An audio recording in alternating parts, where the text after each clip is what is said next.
Hello everyone, I hope you're doing well. Greetings to you. So, in today's video, we're going to talk about another topic of MSc Zoology. The subject is MZO001 and the today's topic that we are covering is types of cell division. अभी हमने first video में discuss किया cell cycle, right? Cell cycle में हमने interface के बारे में पढ़ा. इंटरफेस के अंदर हमने G1 phase, S phase, G2 phase discuss किया. फिर हमने बात करी कि इंटरफेस के बाद वो जो फेज में आता है that is the M phase और the division phase, right? M phase and division phase is basically this mitosis. Okay, so mitosis is the phase in which it enters. उसके अंदर भी कुछ सब phases हैं जो होते हैं जो हमें डिटेल में डिस्कस करने हैं. So let's first talk about mitosis. Mitosis को हम और क्या बोल सकते हैं? Somatic cell division. सोमैटिक का मतलब क्या होता है? Cells other than the sex cells. Okay, sex cells के अलावा, गैमीट्स के अलावा जो भी सेल्स हैं जो डिवीजन कर रहे हैं वो किस कैटेगरी में आएंगे? सोमैटिक में. और सेक्स सेल्स किस में आएंगे? जर्माइनल में. Okay, because they are germinating something new, they are producing a zygote. Through zygote we can produce a whole new organism. And another thing that we call it a equatorial division. Equatorial division means cytoplasm is equally divided in two daughter cell. Nucleus का जो genetic material है, chromosomes are equally divided into two daughter cell. So that's why we call it equatorial division. So these are the name for mitosis. We can simply say mitosis. We all know that. Somatic cell division is the same thing. ये भी आ सकता है paper में, तो confuse नहीं होना. Same thing is talking about. And the equational division. Okay, equation में आपको पता है इक्वली डिवाइड होना, that is the equational division. Now mitosis is come from a Greek word mitos which means thread, धागे. ठीक है, धागों की फॉर्म में. ठीक है, माइटोसिस होता है धागों की फॉर्म में. क्या? न्यूक्लियस धागों की फॉर्म में कन्वर्ट होता है, फिर डिवाइड होता है. So that's the meaning. Coined by Walter Flemming in 1882. ये वर्ड कॉइन किसने किया था? वॉल्टर फ्लेमिंग ने इन 1882. फर्स्ट डिस्कवर इसको कब किया उन्होंने? कब फाइंड आउट किया कि माइटोसिस होता है? सैलामेंडर में, ट्राइट्यूरस सैलामेंडर एनिमल्स के सेल में 1875 में ये डिस्कवरी हुई थी. ये फैक्चुअल में आ सकता है. ठीक है, now time, how much time take? N phase में कितना टाइम हमने लिखा था? 30 मिनट से 3 आवर्स तक, उससे ज़्यादा नहीं लगेंगे क्योंकि 92 to 95% जो सेल होता है वो इंटरफेस में ही रहता है. देन लास्ट के 2-3 आवर्स में वो रहता है माइटोसिस स्टेज में. Okay, now depend on. अब माइटोसिस डिपेंड किस चीज़ पे करता है? स्पीशीज कैसी है. ठीक है, ज़्यादा कॉम्प्लिकेटेड स्पीशीज होगी माइटोसिस में टाइम लगेगा. अगर सिंपल स्पीशीज होगी लाइक अमीबा एंड ऑल तो उसमें कम टाइम लगेगा, राइट? नाउ टिश्यू टाइप कैसा है, टेम्परेचर कितना उसको मिल रहा है. ठीक है, ये सब फैक्टर्स के ऊपर डिपेंड करता है हमारी mitosis. Okay, now division. Mitosis की डेफिनेशन है, देखो ये, you can write it down. Division of a single cell. Single cell का डिवीजन होना into two identical cell with same number of chromosome. This is very very important. Chromosome number is need to be same. That is your mitosis. अगर chromosome number change हो रहा है फिर वो mitosis नहीं है, फिर वो meiosis है. वो हम आगे करेंगे. Okay, so ये हमारे कुछ points हो गए. Now let's talk about few more points regarding mitosis. So both parents and progeny. Progeny means the offspring, the baby. Both parent and the offspring has same chromosomes. जो इस cell parent से जो progeny produce हुई, जो two daughter cells produce हुए, all have same number of chromosomes. That is a feature of mitosis. Okay, so आप chromosome number check करके check कर सकते हो कि माइटोसिस हुआ है या मियोसिस हुआ है. ओके, नाउ एक्यूरेसी कैसे डिपेंड हम चेक करेंगे माइटोसिस की कि ट्रांसमिशन ऑफ हेरिटेबल फीचर्स, क्या इक्वल ट्रांसमिशन हुआ है हेरिटेबल फीचर्स का in both the cells. That means the mitosis की एक्यूरेसी 100% है. अगर नहीं हुआ है तो उसको अकॉर्डिंगली हम एक्यूरेसी उसकी चेक कर सकते हैं और बता सकते हैं कि कौन सा एबनॉर्मल सेल है, कौन सा परफेक्ट सेल है. Okay, now importance. इंपॉर्टेंस क्या है? माइटोसिस की ग्रोथ में हेल्प करता है. ठीक है, सेल का जो डिवीजन हो रहा है, एक ही सेल को अगर बहुत सारे नंबर में कन्वर्ट होना है तो उसमें माइटोसिस हेल्प करेगा, राइट? रिपेयर करेगा. ठीक है, हीलिंग. अभी कभी हमें कहीं पे चोट लगती है और वहाँ पे सेल आ जाते हैं, वहाँ पे हीलिंग हो जाती है. वो क्यों हुई? क्योंकि माइटोसिस हो. ओके, क्योंकि हमें कुछ भी क्रोमोसोम नंबर नहीं चेंज करना है, हमें बस सेल को मल्टीप्लाई करके वहाँ पे जो वुंड है उसको ठीक करना है, राइट? नाउ एसेक्सुअल रिप्रोडक्शन आप लोगों को पता है. अमीबा, बडिंग, अमीबा जो बाइनरी फिजन करता है, ईस्ट करता है, मल्टीपल फिजन, ये सब जो एग्जाम्पल्स है किसके हैं? एसेक्सुअल रिप्रोडक्शन के. बडिंग, हाइड्रा हो गया, ये सब examples, right? Now two stages of mitosis. Mitosis के अंदर भी दो स्टेजेस हैं. फर्स्ट वही आपको पता है, karyokinesis. That means division of nuclei, nucleus का डिवीजन होना, okay. And then the cytokinesis I already told you, division of cytoplasm. Now cytoplasm में तो कोई स्टेज नहीं है, राइट, बट काइरोकाइनेसिस में और डिवीजन ऑफ न्यूक्लियस में 4 और सब स्टेजेस हैं। First one is the prophase, then metaphase, anaphase, telophase, okay. तो इसको याद करना पड़ेगा, pro, meta, ana, telo, last है टेलो, फर्स्ट है प्रोफेज, ओके। प्रोफेज जो है वो लॉन्गेस्ट फेज है, ठीक है। नाउ और जो टेलोफेज है वो क्या है, वो बिल्कुल रिवर्स है, बिल्कुल अपोजिट है प्रोफेज का। जो भी हम प्रोफेज में फीचर डिस्कस करेंगे उसके अपोजिट हमें टेलोफेज में देखने को मिलेंगे, ओके। नाउ सबसे शॉर्टेस्ट फेज कौन सा है, एनाफेज। एंड अगर हमें क्रोमोसोम को चेक करना है, स्टडी करना है कि कितने नंबर ऑफ क्रोमोसोम है, कैसे दिखते हैं, एवरीथिंग अगर हम स्टडी करते हैं तो कौन से फेज में करते हैं, मेटाफेज में। मेटाफेज में क्योंकि क्रोमोसोम क्या होता है, अनकॉइल्ड हो जाते हैं, ठीक है, दे आर रेडी टू अनकॉइल होके, ताकि वो डिवीजन हो सके इक्वल नंबर में। तो उस टाइम पे हमें बिल्कुल क्लियर दिखते हैं क्रोमोसोम। तो अगर साइंटिस्ट को स्टडी जब वो करते हैं क्रोमोसोम को, तो कौन सी स्टेज में होता है, तब मेटाफेज की स्टेज में, ठीक है।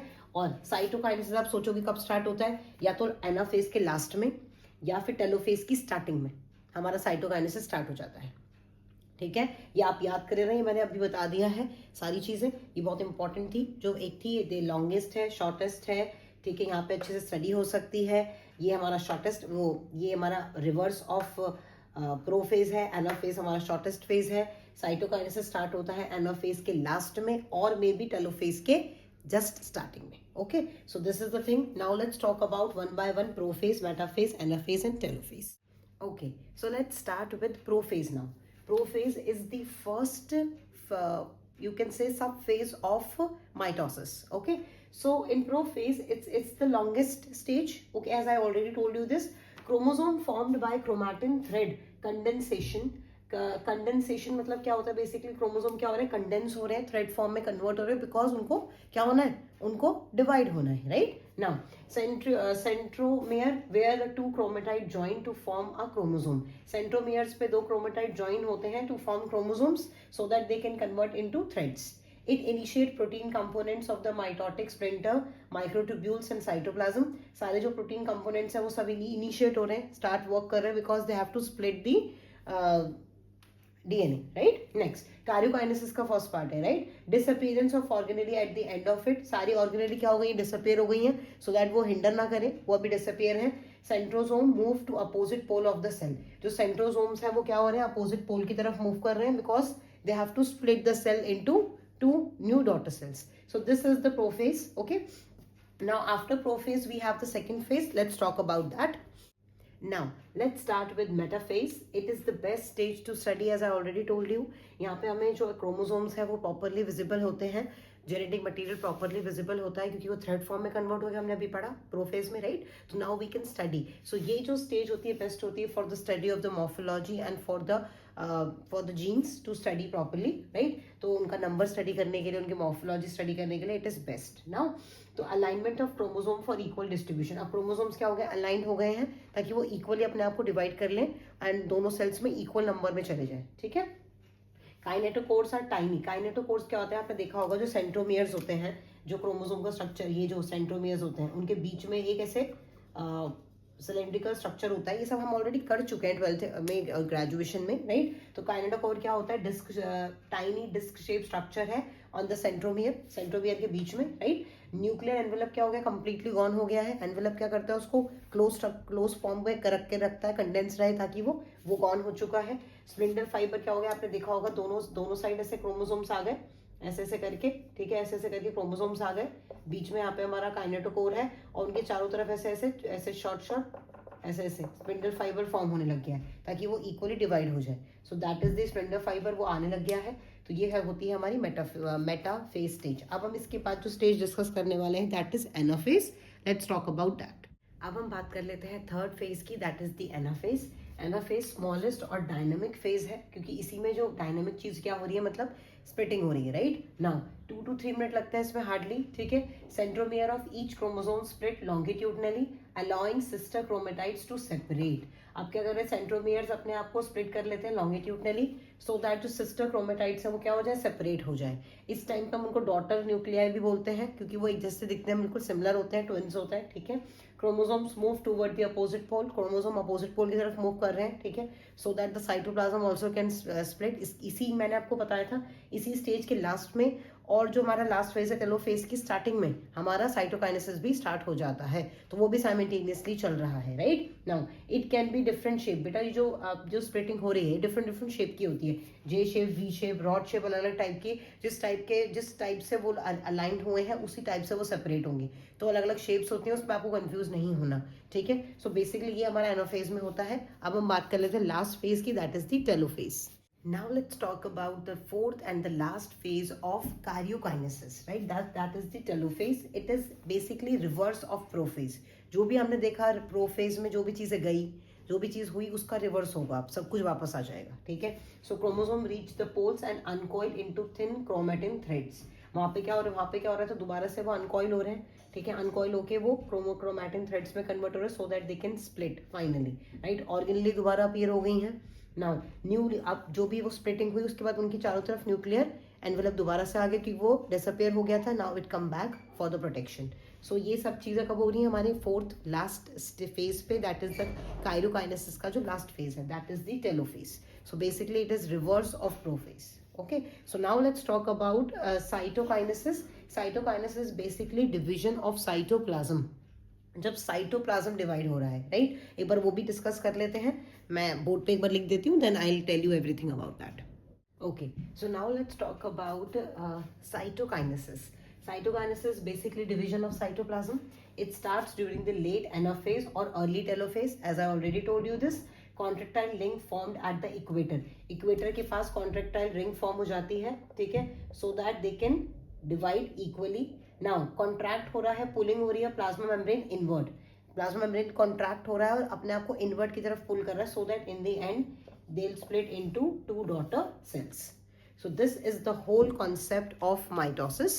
Okay, in next session I'm going to tell you the importance of mitosis, and there are few more points related to mitosis, and then we'll start with the meiosis.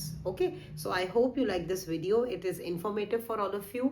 You can make your notes out of it, you can read it again and again, and everything will be clear to you shortly. And if you have any doubt in